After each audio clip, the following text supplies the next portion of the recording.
사랑에 빚진 그리스도인 Christians indebted to love, 사랑에 빚진 그리스도인, 이런 제목으로 하나님의 말씀을 선포하고 이 시간 함께 은혜를 나누고자 합니다. 결론부터 말씀드린다면 우리 모든 그리스도인, 예수 그리스도를 믿고 죄사함, 곧 구원받은 그리스도인들은 다 사랑에 빚진 자들입니다. 우리 한번 따라서 볼까요? 우리는 사랑에 빚진 자들입니다.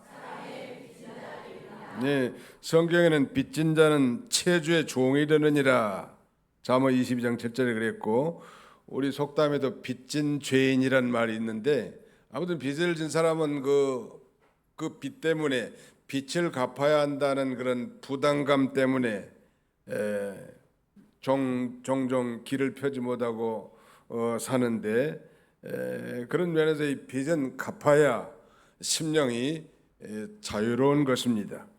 오늘 본문에서 예수님의 이 교훈은, 이 사도 베드로가 예수님을 향해서 주여, 형제가 내게 죄를 범하면 몇 번이나 용서해 주리까?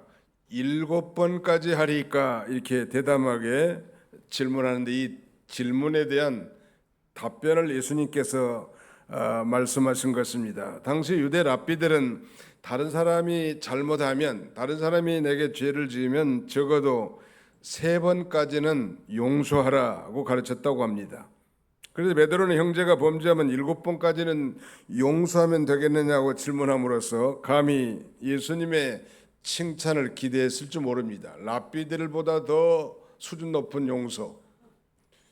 미국 워싱턴 DC에 가면 홀로코스트라고 하는 유대인 학살 기념관이 있는데, 그 벽작에 이런 유명한 글귀가 쓰여 있죠. 용서는 하되 잊지는 말자. 이런 그 글귀가 쓰여 있는데 성경적인 것 같지는 않습니다. 용서를 하고 잊어버리자 이렇게 썼으면 100점인데, 아무튼 용서를 하되 잊지는 말자는, 잊지 말고 다시는 그런 비참한 꼴을 당하지 않도록 하자, 그런 다짐이라고도 할 수 있겠습니다. 그런데 예수님 뭐라고 답변한가 하면, 형제가 내게 죄를 범하면 몇 번이나 용서해 주리까? 7번까지 하오리까? 이런 질문에 대해서 예수님은 내가 내게 이르노니 7번뿐 아니라 7번을 70번씩 7번을 70번까지도 할지니라. 77은 49하니까 490번인데, 예수님이 이 말씀은 뭐 490번까지는 용서하고 491번째부터는 용서하지 말라는 그런 의도는 아니겠죠. 7절은 만수니까 끊임없는 용서, 무제한적인 용서에 대한 가르침입니다. 우리 기독교는 사랑과 용서의 종교입니다. 우리 한번 따라서 해볼까요? 우리 기독교는 사랑과 용서의 종교입니다.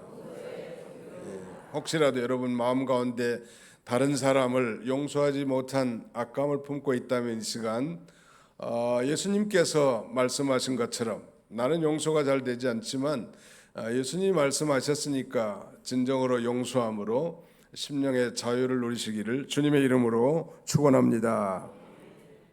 물론 이와 같은 끊임없는 용서가 과연 가능할까?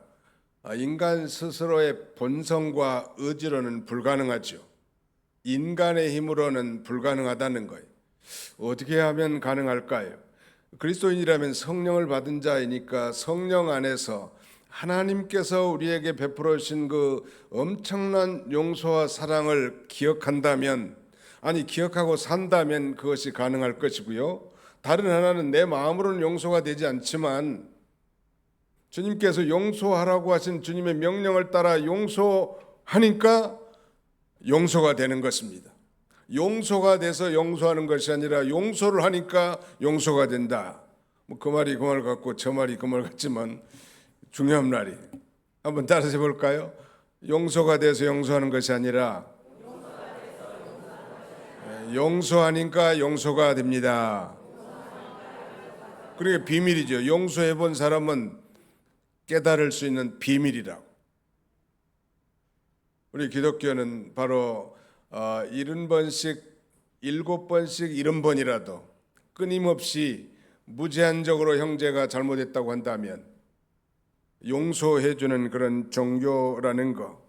오늘 본문은 예수님께서 그래서 이 한 무자비한 종의 비유를 통해서 우리 구원받은 그리스도인들이 얼마나 큰 사랑의 빚을 진 존재인가 상기시켜주고 이 땅에 사는 날 동안 사랑의 빚진 자로서 용서와 사랑의 삶을 살아야 할 것을 가르쳐 줍니다.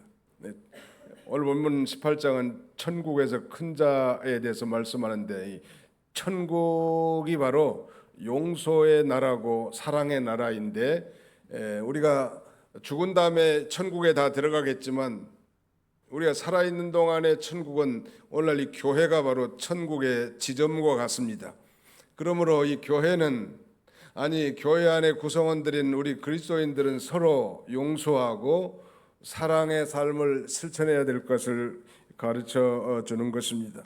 오늘 본문 우리에게 주신 이 구체적인 영적 교훈 네 가지를 지금 주보 순서지에다 기록을 했는데 오늘의 말씀 주보 순서지 가운데쯤 보시면 사랑에 빚진 그리스도인에 대해서 우리 그리스도인들에게 주신 구체적인 영적 교훈이 무엇일까요? 우리 한번 따라서 해봅시다. 우리는 하나님께 갚을 수 없는 큰 빚을 진 자들입니다.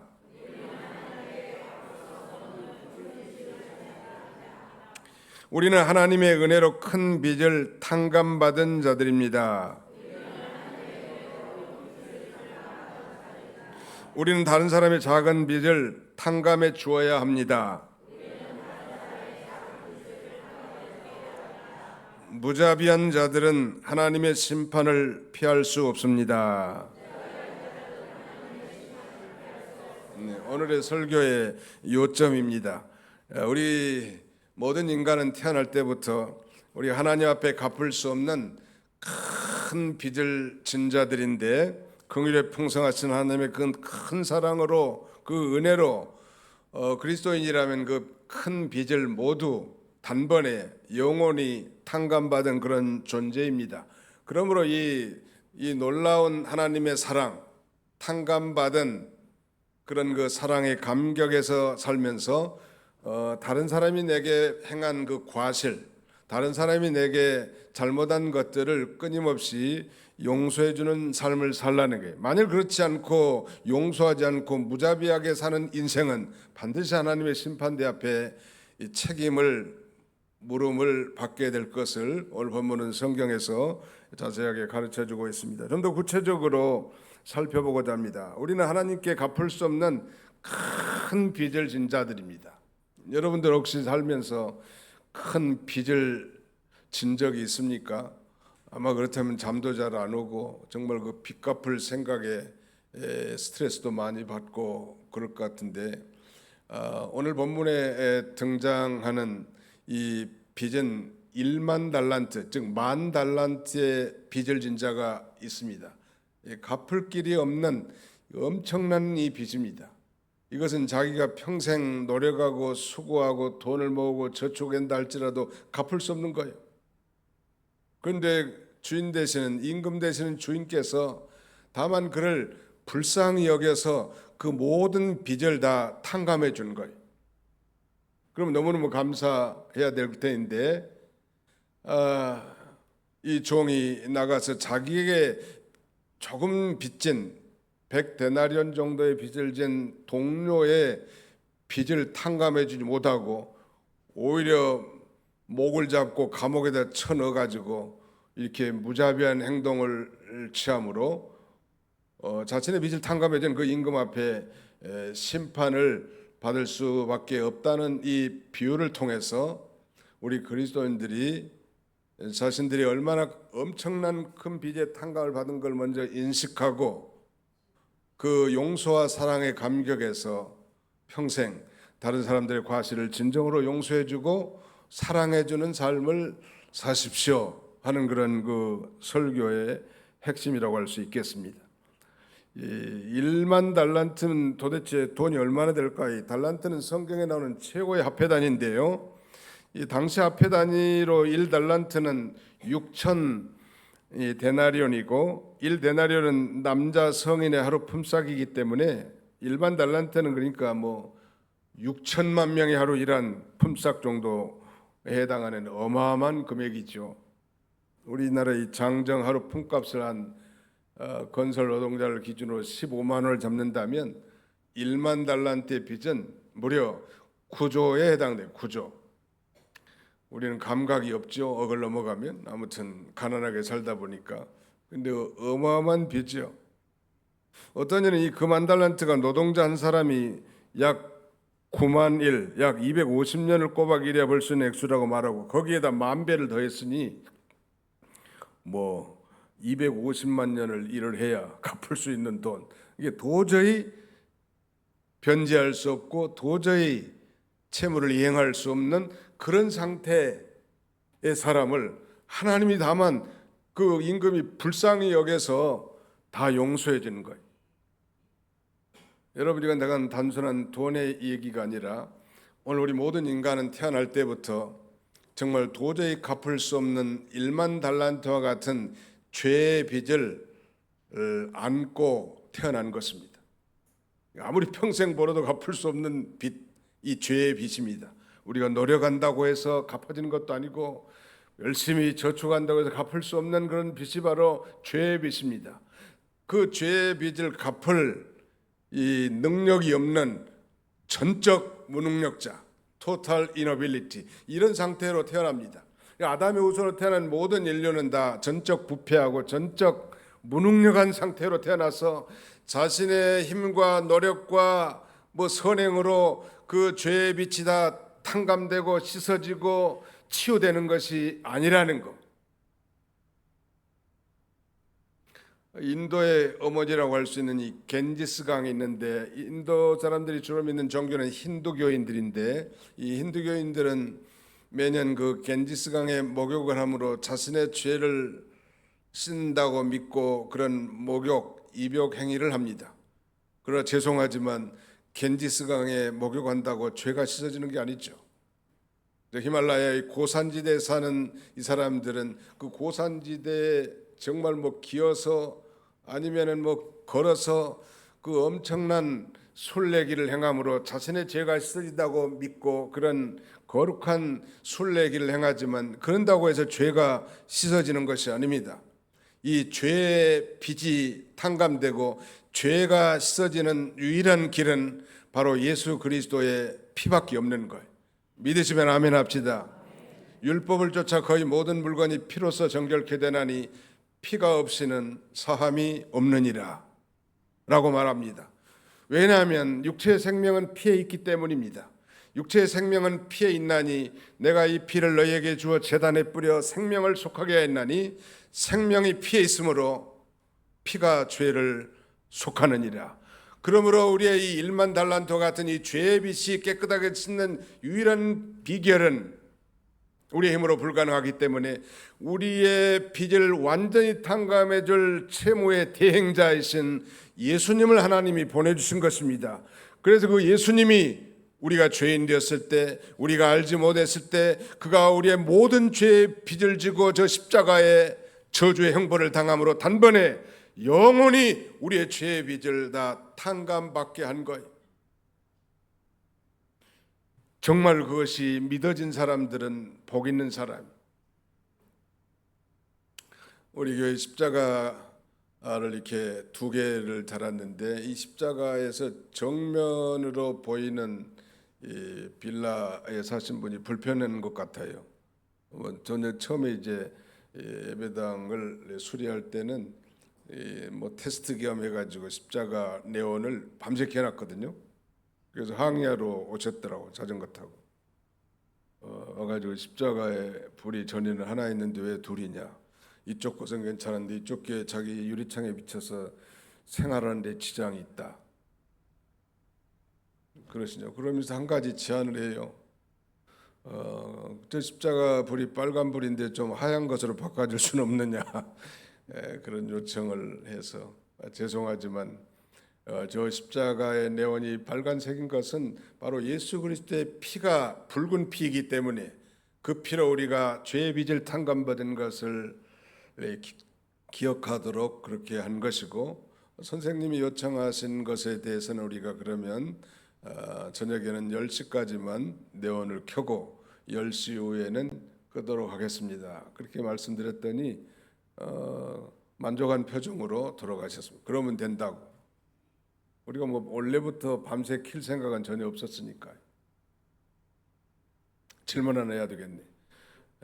우리 교회 지붕에 종탑이 있는데 종탑은 무슨 색깔로 세워져 있을까요? 빨간색은 무엇을 상징한다? 바로 예수 그리스도의 피를 상징합니다. 그러니까 피는 생명을 가리키니까 예수 그리스도의 생명의 희생을 통하여 저와 여러분들의 모든 죄가 다 탕감됐고 엄청난 1만 달란트나 되는 죄의 빚이 단번에 용서가 된 거예요.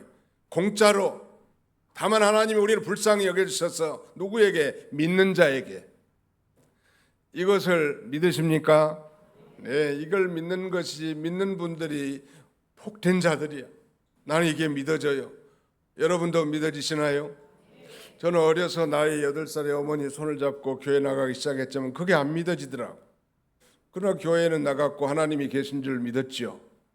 그러나 어느 성년이 돼서 이 놀라운 예수 그리스도의 피가 나의 과거와 현재와 미래의 모든 죄를 단번에 이 용서되었다는 이 놀라운 사실이 발견되자마자 내가 앉아있을 곳은 회사가 아니더라.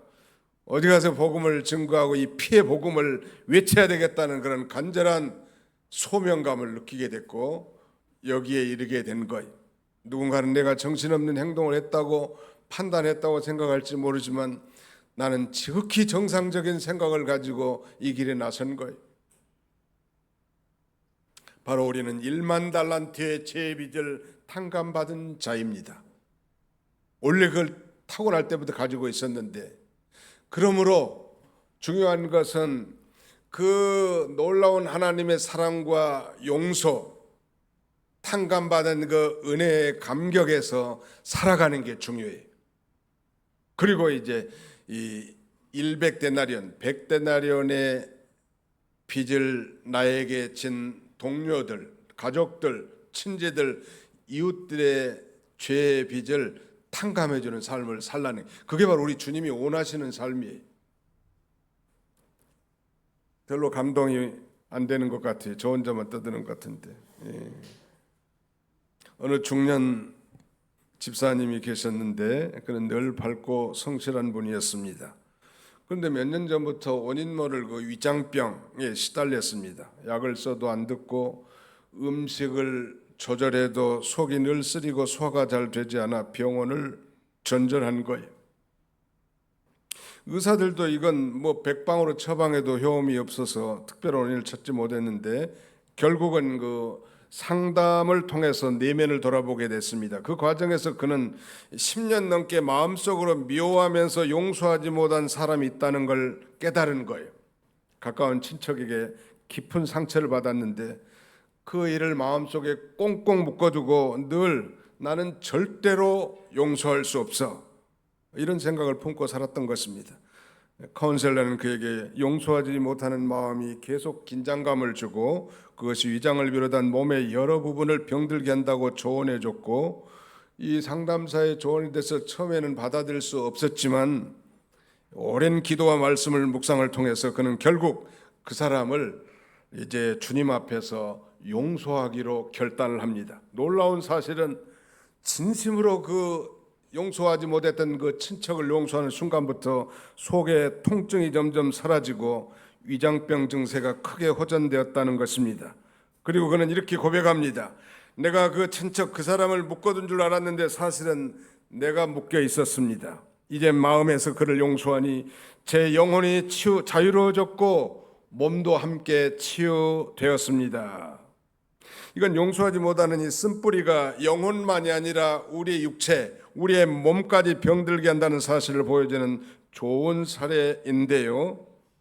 용서는 상대를 위한 일이 아니라 그런 면에서 나 자신을 위한 것입니다. 용서하시기 바랍니다. 혹시 여러분 마음속에 여러분의 친척이나 가족이나 이웃이나 혹은 성도들 간에 용서가 안 되는 인간이 있다면 오늘 이 얘기를 듣고 꼭 마음에 새기고 우리가 하나님께 1만 달란트나 되는 사랑의 빚을 진 자고 용서를 받은 자라는 사실을 인식하고 너그럽게 용서하는 관용의 그리스도인들이 다 되시기를 주님의 이름으로 축원합니다. 어느 집에 신방 갔는데 그 부인이 이혼한 부인이에요. 저보고 그러더라고. 목사님, 제가요 지금 같았으면 이혼 안 했을 것 같아요.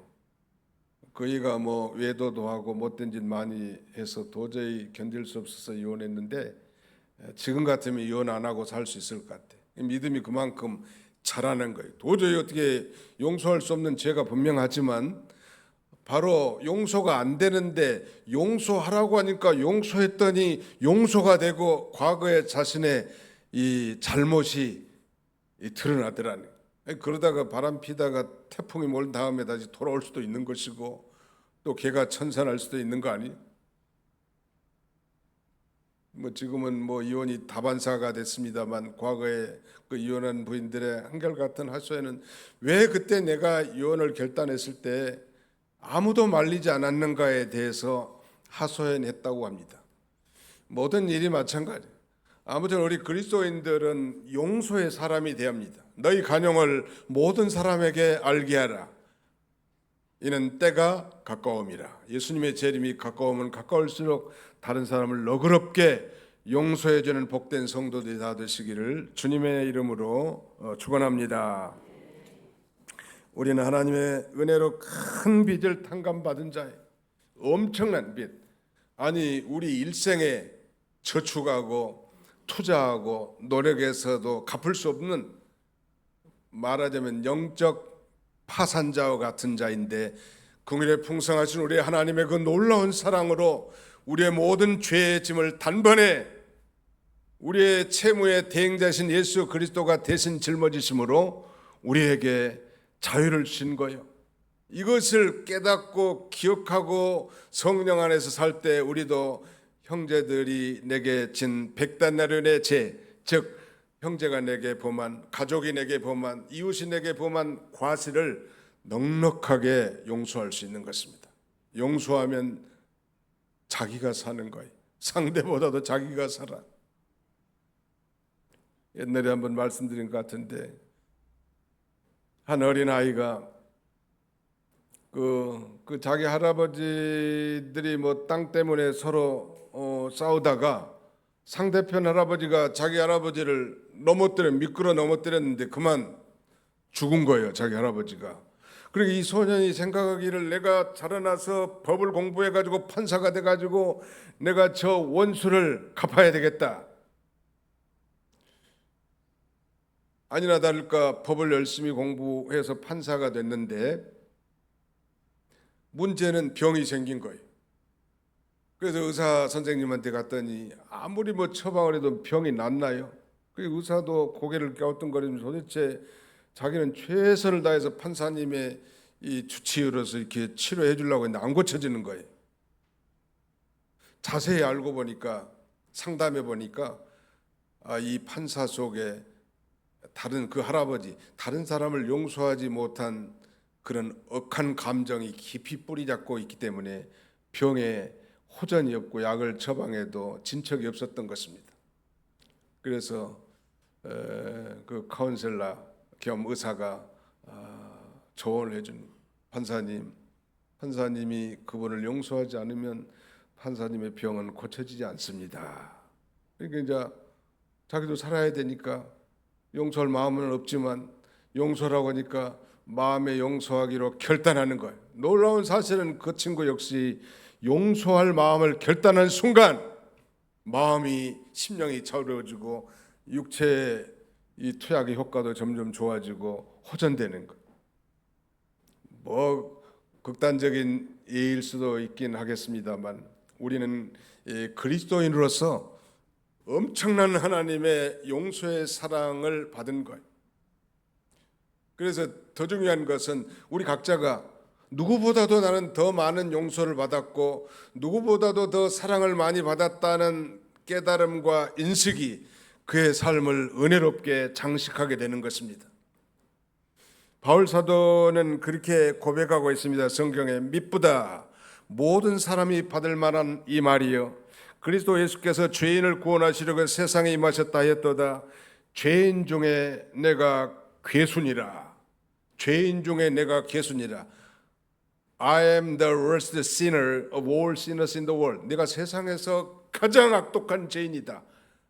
세상에서 성자라고 칭호받는 바울의 고백이고, 이 고백을 자기의 사랑하는 영적 아들과 같은 디모데에게 보낸 편지에서 나는 죄인 중에 괴수니라. 좀 부끄럽기도 할 텐데 말이죠. 나는 죄인 중에 괴수입니다.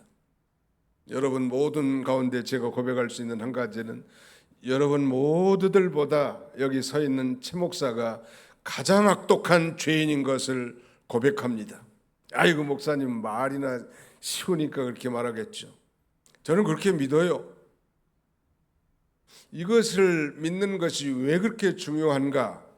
이걸 깨닫는 것이 왜 그렇게 중요한가? 하나님이 가장 악독한 죄인을 용서해 준 것과 뭐 적당한 이 자범을 용서해 준 거하고는 용서받은 자의 감격이 다를 거라. 너무 어려운 말 제가 했나요? 여러분, 이제 빚진 사람이 가령 10명이 있다고 합시다. 한 사람은 1,000억, 한 사람은 100억, 한 사람은 10억, 한 사람은 뭐 1억, 한 사람은 1,000만 원, 한 사람은 100만 원, 한 사람은 뭐 10만 원. 제일 앞에 선 사람이 1,000억을 가지고 빚진 사람이, 맨 뒤에 사람은 한 10만 원 정도 빚진 사람이. 근데 어느 날 그 빚을 준 채주가 나타나 가지고, 사랑하는 여러분, 나는 오늘 여러분들의 모든 채무를, 여러분의 모든 빚을 다 탕감해 주기로 마음에 결심하였습니다. 이렇게 선언했다고 합시다. 누가 가장 기쁠까요? 가장 많은 빚을 진 사람이 가장 기뻐요. 바울의 고백은 바로 그거예요. 이 죄를 그래서 깨닫는 자가 복이 있는 거예요. 아이 목사님, 저는요 태어나가지고요 다른 사람에게 별로 해코지한 것도 없고요, 이웃에게 손해준 것도 없고요, 나 크게 뭐 죄 지은 거 별로 없는 것 같은데요. 사회에서도 그래도 모범생으로 살았고요. 나는 내 자신이 생각할 때도 너무 윤리적이고 도덕적인데요. 맞습니다. 그분이 거짓말하는 게 아니에요. 사실이. 그러나 더 중요한 걸 간과하고 있다는 것. 우리는 아담의 후손으로 태어나서 아담과 똑같은 죄를 범하지 않았다 할지라도 그 죄는 바로 우리가 갚을 수 없는 치명적인 죄요, 1만 달란트의 죄와 같은 것을 품고 있는 존재들이. 그러니까 우리의 이 자범죄, 스스로 짓는 죄만 가지고 생각하기 때문에 자기는 좀 스스로 거룩하고 진실하고 의롭다고 생각할지 모르지만, 하나님이 볼 때는 이 말하자면 도토리 키재기요. 도토리들이 뭐 아무리 키가 커봐야 얼마나 크겠어요. 하늘 아래 메이로다, 태산이 높다 하되 하늘 아래 메이로다, 그런 시조가 있죠. 하늘에서 보면 전부 다, 여러분 비행기 타고 하늘에 올라가 가지고 땅 한번 쳐다보면 그 집들이요, 꼭 개미집까지 조그만하게 있잖아요. 하나님이 보실 때는 도토리 키재기요. 우리 예수님이 이 땅에 오신 것은 의인을 부르러 오신 것이 아니라 죄인을 부르러 오셨기 때문에 자신이 죄인인 것을 얼마나 깨달았느냐, 이게 중요합니다. 예수님 당시에 정말 자신이 의롭고 거룩다고 생각하는 종교 지도자들은 예수님을 영접하지 않았는데요, 놀라운 사실은 유대사에서 가장 죄인이라고 취급되는 죄인들의 두 대명사는 창기와 세리들이었습니다. 세리들은 이 조국을 배반하고 민족을 배반하면서 이 지배국인 나라에 적당하게 세금을 바치고 나머지는 착복하는 그런 매국노 같은 존재들인데, 예수님의 친구는 창녀와 말하자면 세리들이었단 말. 왜 그렇게 먼저 예수님을 영접했고 그들이 하나님 나라에 먼저 침략에 들어올 수 있었을까요? 그들은 죄인인 것을 깨달았기 때문에 그렇습니다. 그러니까 죄를 많이 지어서 죄인이 아니고 죄인이기 때문에 죄를 짓는 거예요. 사과를 많이 열려서 사과나무가 아니라 원래 사과나무니까 사과를 맺힌 거예요. 우리는 원래 이렇게 변제할 수 없는, 갚을 수 없는 엄청난 채무자라는 사실, 그 채무의 대행대로 우리 하나님께서 우리를 긍휼히 여기셔서 예수님을 이 땅에 보내주시고 우리의 모든 채무를 예수님이 단번에 영원히 다 도말하심으로 너는 의롭다 이렇게 선언해 주셨단 말. 의인도 아닌데 의인이라고. 이게 너무 이제 죄송해가지고 이제 의롭게 살아가라고 하는 거예요. 형제를 용서하면서 살아가라는, 사랑도 없는 인간이 이제 사랑을 실천하며 살라는 거. 우리 안엔 성령님이 내주에 계시니까 성령님의 인도를 받아서 이제 그 사랑에 감격해서 살라는 거. 용서가 안 되지만 용서하라고 주님이 명령하셨으니까 용서하면서 살라는 거. 그런 면에서 우리 교회는 사랑과 용서의 공동체입니다. 따라서 교회는 사랑과 용서의 공동체입니다. 혹시 여러분 마음 가운데 용서하지 못한 인간이 있나요? 가족들이나 교인들이나 친척들 가운데 이 시간에 말씀을 듣고 정말 깨우침을 받아서 진정으로 사랑하고 용서함으로 정말 사랑에 비친 그리스도인의 삶을 살아가는 저와 여러분들이 다 되시기를 주님의 이름으로 축원합니다. 기도하겠습니다. 다 같이 기도합시다. 통성으로 한번 기도할까요? 한 2, 3분 동안 기도하면서 혹시 내 마음속에 사랑하지 못하고 용서하지 못한 분들이 있다면 이 시간 주님 말씀을 듣고 이제 용서하고자 합니다. 마음에 평안을 주시고 건강을 주셔서 생애 사랑의 사도답게, 아니 정말 사랑의 빚진 자답게 살아가게 주옵소서. 통성으로 2, 3분간 간절히 소리를 내서 기도합니다. 살아계신 우리 아버지 하나님 감사합니다. 우리 하나님 아버지께서 시간 저희를 불러주시고 사랑의 빚진 그리스도인이라는 제목을 통하여 우리가 아버지 말씀을 듣고 이제 사랑을 실천하는 삶을 살기를 원합니다. 우리는 태어날 때부터 엄청난 사랑의 아버지, 엄청난 죄의 빚을 지고 태어난 존재들이라고 했는데 긍휼에 풍성하신 하나님이 그 큰 사랑을 인하여 아버지 허물로 죽은 우리를 살리시고 은혜로 우리를 구원해 주셨다고 했습니다. 자비로우신 아버지 하나님, 우리는 너무 정말 이 좁쌀 영광같이 연약한 존재이고 다른 사람을 사랑할 줄 모르고 여전히 자기 중심, 육신 중심으로 살아가길 잘하는 어리석은 저희들입니다. 인간의 본성과 의지를 가지고는 형제를 사랑할 수 없고 가족을 사랑할 수 없고 이웃을 사랑할 수 없겠사오나 주의 성령님이 우리 안에 내주에 계시고 주께서 사랑하라고 명령하셨사오니 이제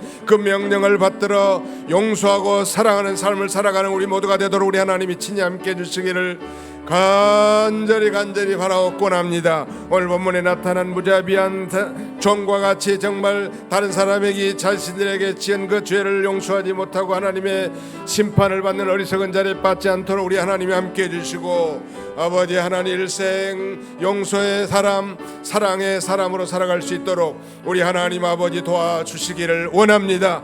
주님의 성령께서 각 사람의 심령을 부흥시키고 분기시키고 충만하게 하셔서 아버지 하나님 넘치는 사랑으로 살아갈 수 있는 우리 모두가 되도록 우리 하나님 아버지 인도하여 주시고 우리 교회가 이런 용서와 사랑의 공동체로 견고하게 서서 많은 사람들을 용납하여 하나님께로 인도하는 아름다운 교회로 세워지도록 우리 하나님이 축복하여 주옵소서.